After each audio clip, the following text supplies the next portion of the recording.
It's time now for the Perry Channel 10 o'clock news for this Thursday night, February 5th, 2015. Good evening, everybody. I'm Peter Wiggins here. Your 10 o'clock news headlines here, and our top story at 10 o'clock here is in Kiev, Ukraine, where fighting intensified in eastern Ukraine, and the White House weighing whether to send arms to bolster the government forces. Western leaders embarked on a concerted diplomatic effort on Thursday aimed at ending a conflict that has. In Karak, Jordan, 2 days after news emerged that ISIS has burned a captive Jordanian pilot to death, the Middle Eastern nation hit back in bombs and more. Radio Shack files for Chapter 11 bankruptcy after striking a deal to sell some. Beyond being the most popular evening news anchor on the networks, Brian Williams is a brand as a 55-year-old newsman routinely yucks it up with David Letterman and Jimmy Fallon on the talk show circuit as his popularity and ratings could save his job. In Seattle and Portland, Oregon, several U.S. states are considering laws to make it harder for patients to legally opt out of vaccinating their children as health officials fight a measles outbreak that has sickened some 120 people in more than a dozen states. In San Diego, Tiger Woods withdrew from the Farmers Insurance Open in San Diego while playing his 12th hole of his round after his back gave him trouble.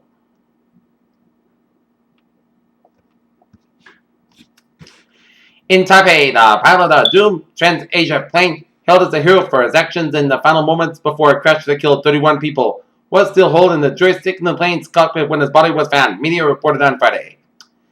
6 months ago, the U.S.-led coalition launched operations against Islamic State militants in Iraq and later Syria. Its results are the best mixed.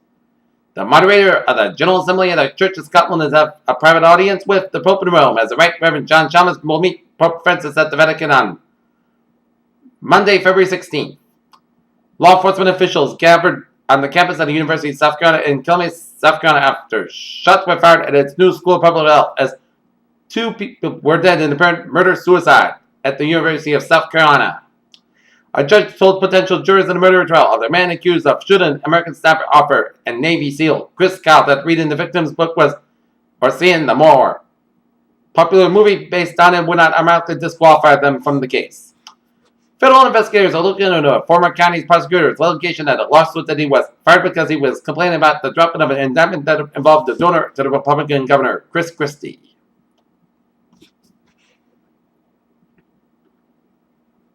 Pfizer is making a $15.2 billion bet on the drug industry's new more elite class of genetics. Costly, complex companies are already expensive. There's a new and now a clear frontrunner to exceed Robert Iger at Walt Disney Company. The Burbank, California company elevated longtime executive Thomas Staggs to the role of the chief operating officer, placing him in the pole position to assume the top job when Iger steps aside.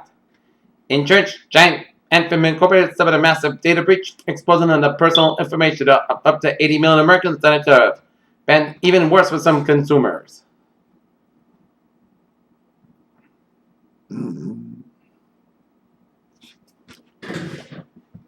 Twitter is finding it hard to maintain a healthy growth rate, and apparently Apple hasn't been doing much to help, as Twitter lost 4 million users last quarter because of Apple's rollout of iOS 8. Twitter executives said on Thursday. Singer Bobby Brown, father of Bobby Christina Brown, yesterday denied reports that family members are permitted to say goodbye to the comatose music scion. Los Angeles. Amy Pascal will step down as co-chairman of the Sony Pictures Entertainment and head of the film studios, nearly 3 months after a massive hack hit the company and revealed embarrassing emails.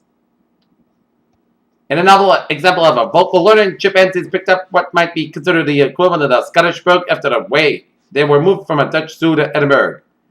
Information from the Planck Space Telescope helped to create a stunning new map, but also shed light on dark matter and the origins of the universe. NASA's Dawn spacecraft is snapping up increasingly detailed pictures of the dwarf planet Ceres that zooms but at month's rendezvous, but so far the images have only heightened the mystery surrounding bright spots on the surface. Here's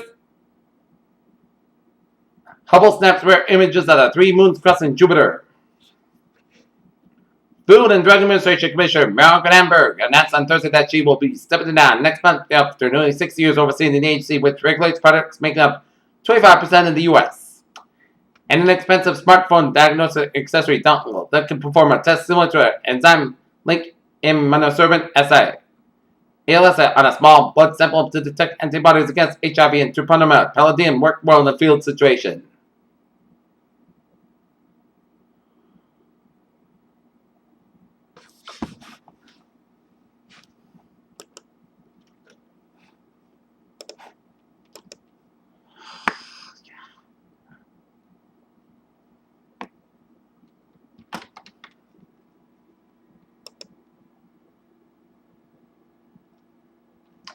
Okay, take a look at New England's alerts here at 10:05.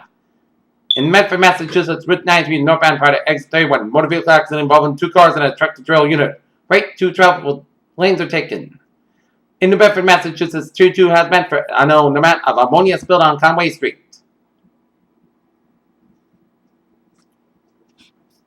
And in Sharon, Massachusetts, on Route 95, southbound prior to exit 8, 2 car motor vehicle accident rollover. Fire EMS responded.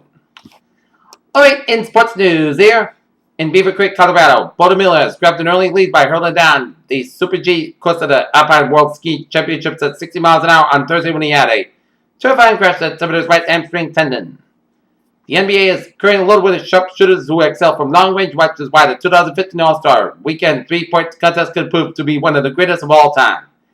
Ben Sherton has built this team and is ready to take it to the spring training. Speaking on a conference call on Thursday after signing left-hander Wade Miley to a 3-year deal worth $19.25 million deal with option for 2018. Sherton said he believes with roster building is done this winter. Take a look at NHL scores here. 18:30 left in the second period. It's Arizona Coyotes and the Carolina Hurricanes 1-1 tie. Through one period here, it is Colorado Avalanche and Detroit Red Wings to a 0-0 tie. 4:50 left in the second period. It's Tampa Bay Lightning leading the Dallas Stars 2-0 with 4:50 left in the second period here.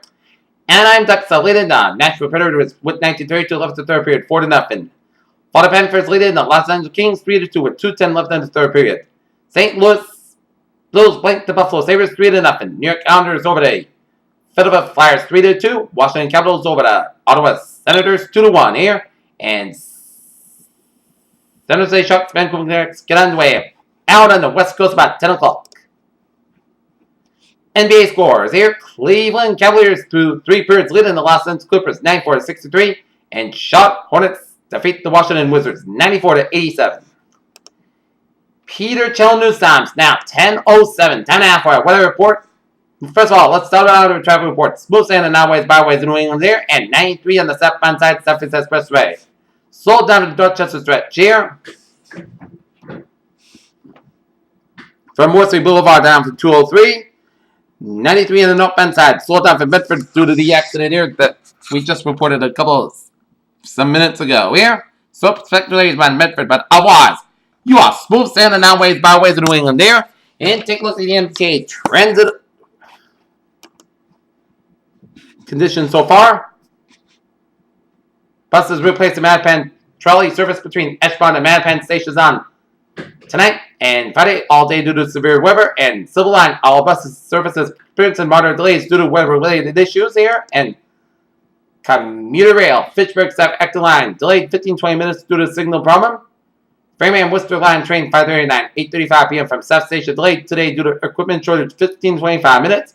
Lowell Line train 341, 8:30 p.m. from North Station delayed 24 minutes to leaving Boston due to an earlier mechanical problem. And Providence Stoner Line train 8:26, 7:30 p.m. from Providence delayed today due to Amtrak 30 to 40 minute train. And now on to the weather here. We are under a wind chill advisory in effect as bitterly cold wind chills Friday morning, as wind chill advisory remains in effect until 10 a.m. Eastern Standard Time on Friday. Location includes portions of Northern Connecticut, Northern and West Rhode Island, all Massachusetts except the south coast of Cape Cod and the Islands. There, hazard types, bitterly cold wind chills. Time in the coldest wind chills will be overnight. In fact, bitterly cold wind chills could result in frostbite and hypothermia if proper precautions are not taken. Winds in north about 5 to 50 miles per gust up to 30 miles per hour. Temperatures 5 below to 13 above. And wind chill readings as low as 19 below. And precautionary perverse actions and wind chill advisory is issued when the wind chill index is likely to reach 15 to 24 degrees below zero for at least 3 hours. Frostbite can develop in just 30 minutes with a wind chill index of 20 below. If you're headed outdoors, dress in layers and wear a hat and gloves. And day 1 this afternoon is night, wind chill advisory, and day 2 for 7 Friday for Wednesday, wind chill advisory, and Saturday for Tuesday, Several episodes of accumulating snow are likely with a risk of significant snowfall, greatest Sunday and then Monday. Here, we will keep you posted and we can keep you informed here because it is 3, 4, 5 days from now. Where? Okay, take a look at the 7-day forecast. Goes like this. For tonight, clear sky with a low around 0 degrees. Wind chill about as low as 12 below. Northwest wind about 9 to 13 miles per gust size, 25 miles per hour. For Friday, increase the clouds with a higher 20 degrees. Wind chill about as low as 12 below. West wind about 7 miles per hour. For Friday night, partcloud sky with a low around 10 degrees. West wind about 7 miles per hour. For Saturday, chance of snow between 11 a.m. and 4 p.m. Most of the clouds sky high around 29 degrees. Light west wind becoming southwest wind 5 to 10 miles per hour in the morning. Chance of precipitation is 30%. New snow accumulation is less than an half inch possible. For Saturday night, a chance of snow mainly after 11 p.m. Cloud sky with a low around 20 degrees. West wind about 5 to 8 miles per hour. Coming north after midnight. Chance of precipitation is 30%.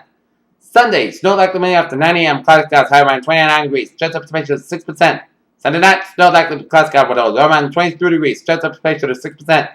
Monday, snow likely cloud sky high about 31, low about 22 degrees. Chance of precipitation is 60%.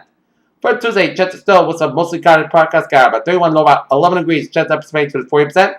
For Wednesday, mostly cloud sky about 26 degrees. With that, chance of snow mostly cloud sky low about 9 degrees. Chance of precipitation is 30%, and for Thursday, chance of snow, mostly clouds sky high about 30 degrees. Chance of precipitation is 40%. Not temperature setting at 13 degrees with first sky. That is going to be it for the Peer Channel 10 o'clock news on this February 5th, 2015 on a Thursday night.